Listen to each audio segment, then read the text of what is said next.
Sean muy bienvenidos y bienvenidas al curso de Gestión Moderna de la Calidad. En esta semana estaremos estudiando diferentes conceptos de estadística para la calidad. Iniciaremos con una pequeña reflexión. ¿Qué hace la diferencia entre una empresa orientada hacia la mejora continua? ¿Por qué es importante medir, analizar los datos, las causas de los problemas y trabajar en equipo? Parte de nuestro trabajo como ingenieros industriales es poder observar, analizar y mejorar, siempre en pro de ir buscando la mejora continua y teniendo presente que todo proceso es perfectible. Aunque ya todos conocemos el significado de la estadística, es importante repasarlo de antesala para los temas que estaremos trabajando hoy. Y este significado dice que la estadística se ocupa de los métodos y procedimientos para escoger, clasificar, resumir, hallar regularidades y analizar los datos, siempre y cuando la variabilidad e incertidumbre sea una causa intrínseca de los mismos, así como de realizar inferencias a partir de ellos, con la finalidad de ayudar a la toma de decisiones y en su caso formular predicciones. Vean que esta es una definición que va muy de la mano, digamos, con el desarrollo de la estadística aplicada a la calidad, ¿verdad? Porque lo que nos llama, digamos, es a poder realizar ese análisis en muestras de datos para poder obtener, digamos, inferencias sobre el comportamiento de la población y de esta forma tener una caracterización de nuestro producto. En estadística nos vamos a encontrar dos grandes áreas. La estadística descriptiva, que es el conjunto de métodos estadísticos que nos ayudan a describir o caracterizar un grupo de datos. Y la estadística inferencial, que busca deducir y sacar conclusiones acerca de situaciones generales más allá del conjunto de datos obtenidos. En calidad vamos a estar trabajando muchísimo con las dos áreas y nos vamos a enfocar bastante también en la parte de estadística inferencial, ¿verdad? Que es la que nos va a permitir a través de la valoración de muestras, ¿verdad? Poder sacar conclusiones sobre el comportamiento de los lotes y de la producción en general. En estadística y en ingeniería industrial siempre vamos a hacer una diferencia entre los conceptos de precisión y exactitud. Precisión se refiere a la dispersión del conjunto de valores obtenido de mediciones repetidas de una magnitud. En cambio, exactitud se refiere a qué tan cerca del valor real se encuentra el valor medido. Parte de la utilidad para la cual estaremos usando muchísimos de los conceptos de estadística aplicados a la ingeniería de calidad es en la identificación y eliminación de mudas. A estos mudas vamos a conocerles como sobreproducción, esperas, transportes, procesos inadecuados, inventarios innecesarios, movimientos innecesarios, defectos y talento subutilizado. Vean que inclusive en esta definición se agrega uno, por eso dice 7 mudas más 1, ¿verdad? Que es el talento subutilizado. Es importante tener siempre en cuenta estos 8 parámetros cuando estamos analizando procesos, ¿verdad? Para poder utilizar técnicas adecuadas para identificarlos y, en caso posible, reducirlos o eliminarlos. Dentro de la caracterización de las variables vamos a tener dos tipos, cuantitativos y cualitativos. Dentro de los cuantitativos, que son los que están a la izquierda, vamos a tener dos tipos también, las continuas y las discretas. Cuando nos referimos a continuos, son unidades de medida que pueden tener decimales, por ejemplo, la longitud, la masa y los costos. Cuando nos referimos a variable cuantitativa discreta, son variables que por definición solo podrían ser números enteros, son distribuciones diferentes. Por ejemplo, la cantidad de hijos, la cantidad de órdenes de producción o la cantidad de días, por ejemplo, de cuarentena que habría que guardar después de una enfermedad de COVID. Vean que en este caso son datos enteros, ¿verdad? Que no aceptan decimales. También podemos estar hablando de variables cualitativas, ¿verdad? Y vamos a encontrarnos que hay dos, ¿verdad? Las nominales y las ordinales. En el caso de las nominales, por ejemplo, podríamos hablar de color, de sexo, de etnia, de localidad. Y en el caso de las ordinales encontramos, por ejemplo, escalas de satisfacción o escalas de complejidad.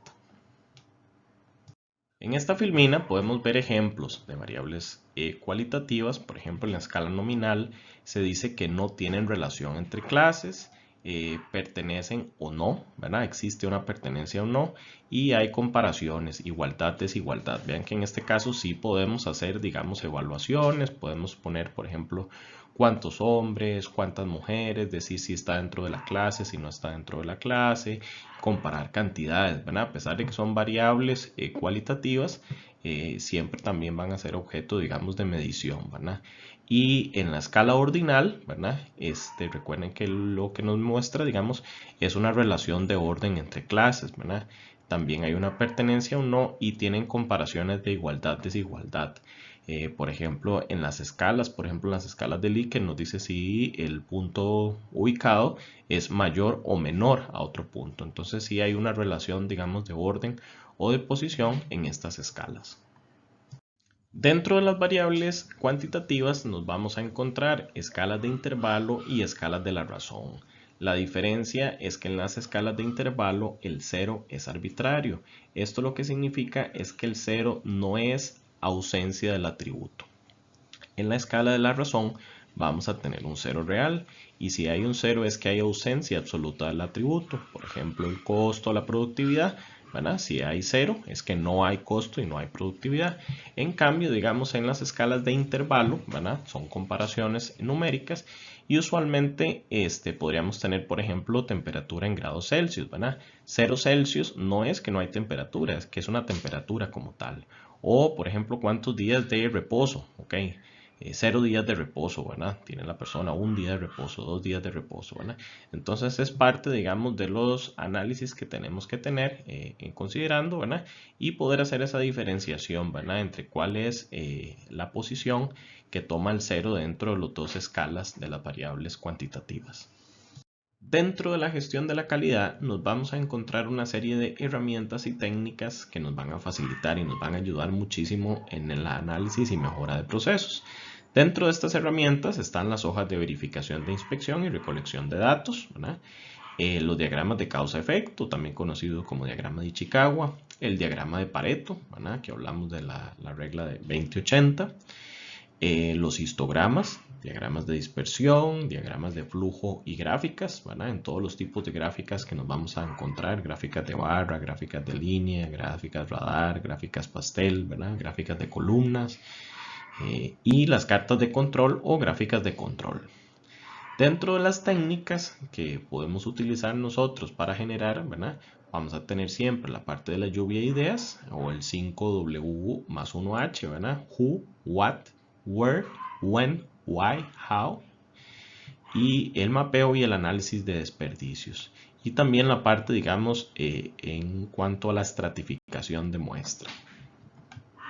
En esta filmina vemos un diagrama de causa y efecto, ¿verdad? Conocido también como el diagrama de Ichikawa y también conocido como el diagrama de espina de pescado.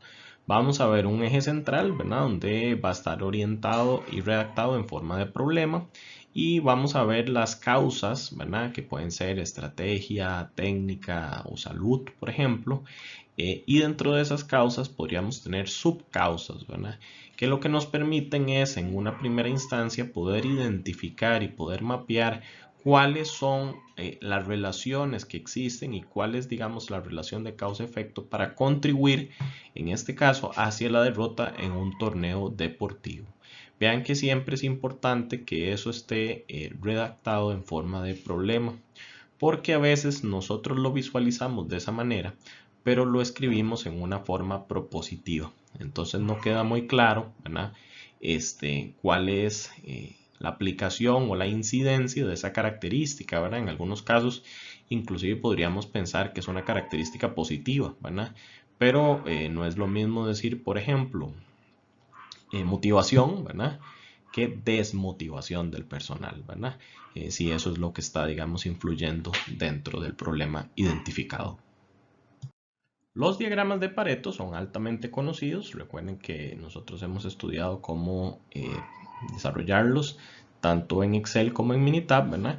Y lo que nos permiten es clasificar, digamos, los diferentes problemas que hay y cuál es la incidencia o la repetición o la frecuencia, digamos, de estos problemas.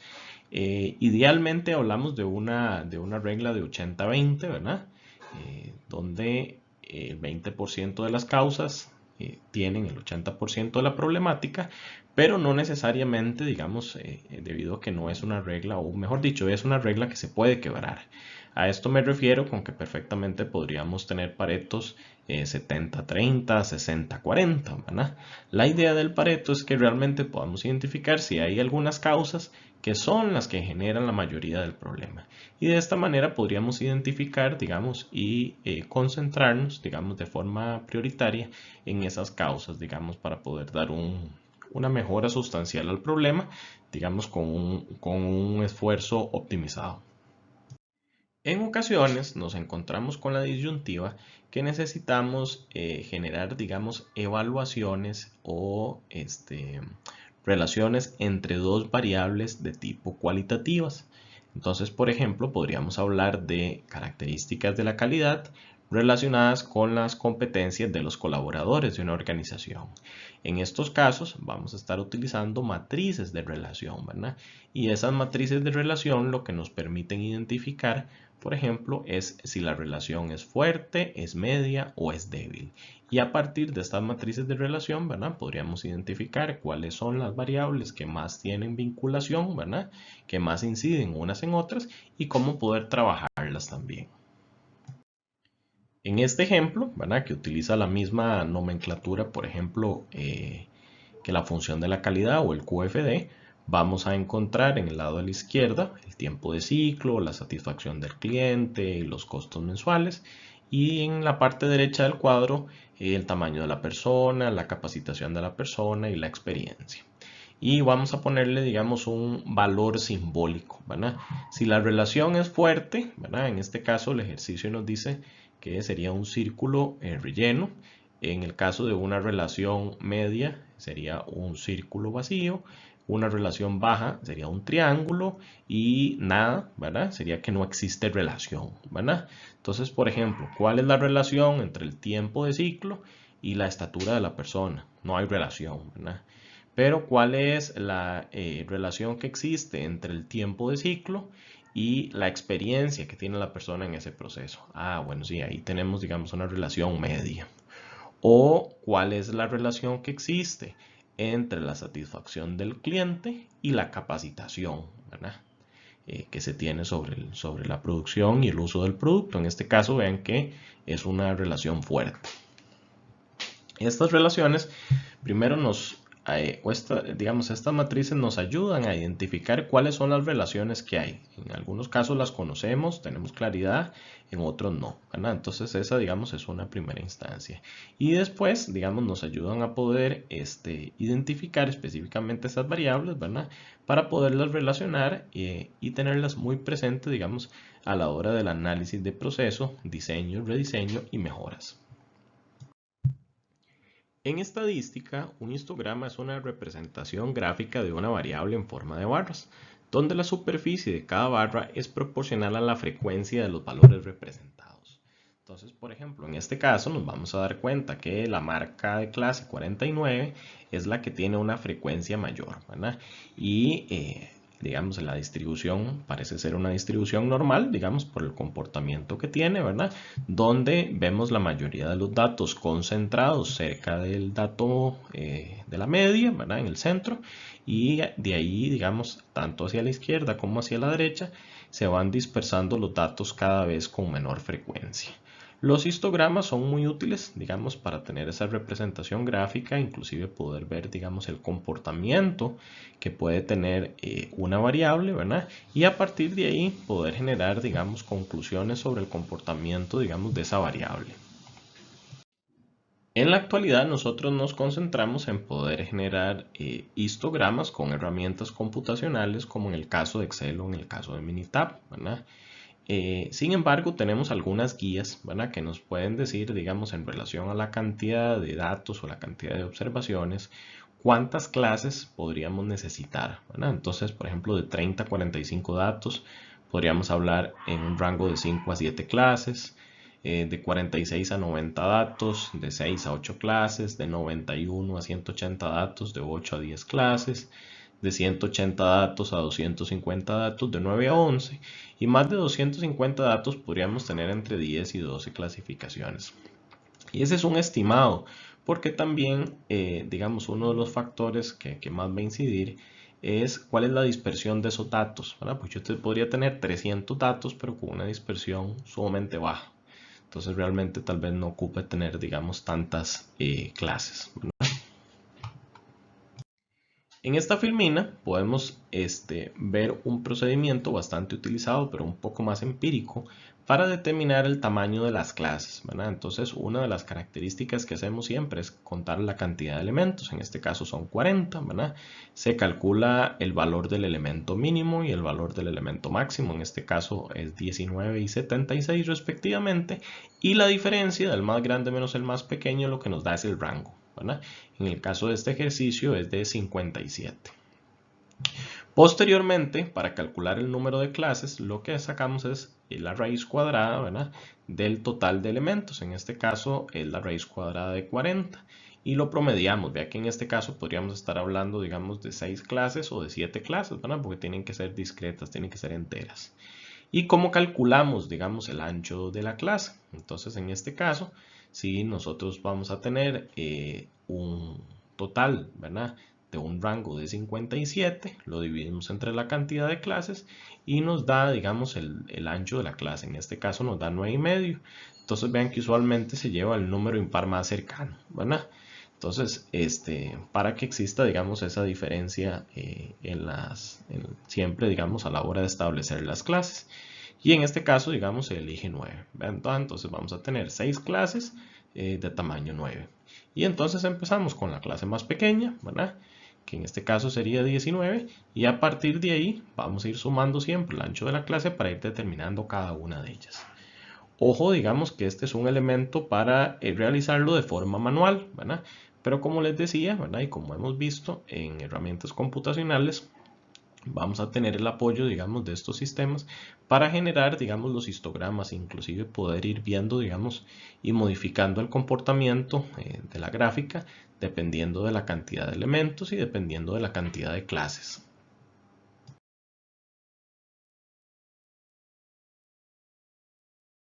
Vean que aquí, por ejemplo, nos vemos en la primera gráfica la tendencia central, ¿verdad? Vemos dos gráficas, ¿verdad?, con una bonita forma. Sin embargo, el punto medio de cada una de esas gráficas es distinta, ¿verdad? Inclusive podríamos estar valorando que son dos poblaciones diferentes. En el segundo ejemplo, ¿verdad?, vemos una dispersión, ¿verdad? Hay una variación entre las dos, ¿verdad? Las dos tienen el mismo medio, pero el comportamiento, digamos, es diferente, ¿verdad? Vamos a ver que hay una que es un poco más achatada que la otra. Y el sesgo, a nivel de estadística, decimos que es la diferencia entre un estimador matemático y su valor numérico. Visto de otra manera, es la diferencia entre la teoría y la realidad, ¿verdad? Podríamos estar esperando, digamos, una gráfica y a la hora, digamos, de tomar los datos nos encontramos con que eso se diferencia, digamos, de la realidad, del valor esperado. A eso es lo que le conocemos como sesgo. Dentro de las medidas de tendencia central, ¿verdad?, que ya hemos venido estudiando, pero que es importante también repasar y tener presentes, nos vamos a encontrar las siguientes. La mediana, ¿verdad?, que sería el dato del valor central, ¿verdad? ¿Cómo lo calculamos? Ordenamos los datos de menor a mayor y sería el dato central. En el caso de la cantidad de valores sea par, ¿verdad?, tenemos que sumar los dos del centro y dividirlos entre 2. Luego la moda, ¿verdad?, que es el valor que más se repite, ¿verdad? Si en un conjunto de datos ningún valor se repite, entonces quiere decir que el conjunto de datos no tiene moda, ¿verdad? Como también puede suceder que sea bimodal, ¿verdad?, o trimodal, ¿verdad? Puede ser que hayan 2 o 3 valores que sean los que más se repiten, ¿verdad? Luego vamos a tener el promedio o la media aritmética, que es la suma de los valores divididos entre la cantidad de elementos, y es uno de los valores, digamos, más utilizados y más conocidos. Y la media ponderada, ¿verdad?, que también es muy importante, la utilizamos cuando tenemos tablas de distribución de frecuencia, ¿verdad? Y es de alta importancia, ¿por qué? Porque la cantidad de elementos que existen en cada rango de la frecuencia no es equitativo. Entonces, usualmente tenemos que trabajar con una media ponderada. Adicionalmente, vamos a estar trabajando con medias geométricas, armónicas y cuadráticas. Sobre estos puntos vamos a tener en el aula virtual también un video complementario que nos va a explicar el uso y la importancia de estos tres medidas de tendencia adicionales. Algunas características del uso de estas medidas de tendencia central. Por ejemplo, la moda es la menos confiable de las medidas de tendencia central y es muy inestable, ¿verdad? Es un valor, digamos, que en conjuntos pequeños de datos a veces no nos llega a decir muchísimo sobre el comportamiento, ¿verdad? Podríamos tener 100 datos diferentes y decir que hay dos datos que se repiten y esos dos datos podrían ser perfectamente valores extremos, ¿verdad? A la izquierda o a la derecha y no necesariamente reflejar, digamos, el grueso de la población o de la muestra. La media aritmética es influenciada por valores extremos también, no equilibrados. Bueno, recordemos que en el promedio, si tenemos valores pequeños y hay algún valor que se sale, digamos, del esperado muy para arriba o muy para abajo, digamos, podría también afectarnos, ¿verdad? Y la mediana es menos influenciada, por ejemplo, que la media por esos valores extremos, ¿verdad? Porque lo que trata de buscar es el valor que está en el centro a nivel de posición. Si nosotros tuviéramos una gráfica perfecta, ¿verdad? Donde todo se distribuye de forma simétrica, ¿verdad? Alrededor del valor central, nos vamos a encontrar que la media aritmética, la moda y la mediana son iguales. Cuando nos encontramos distribuciones de frecuencia que tienen valores pequeños, ¿verdad? Y esa es la parte de mayor concentración, hablamos de una asimetría positiva. Y al contrario, cuando los valores grandes están hacia la derecha, ¿verdad? Vamos a hablar de una asimetría negativa. La moda, por ejemplo, se usa cuando interesa el valor más típico, el valor más común, el valor más repetido, pero hay que tener en cuenta, digamos, la inestabilidad, ¿verdad? Que tiene esta medida. La mediana se utiliza cuando interesa el valor central, ¿verdad?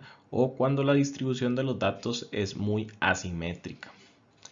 Y la media se usa con distribuciones bastante simétricas y cuando se trabajan con muestras.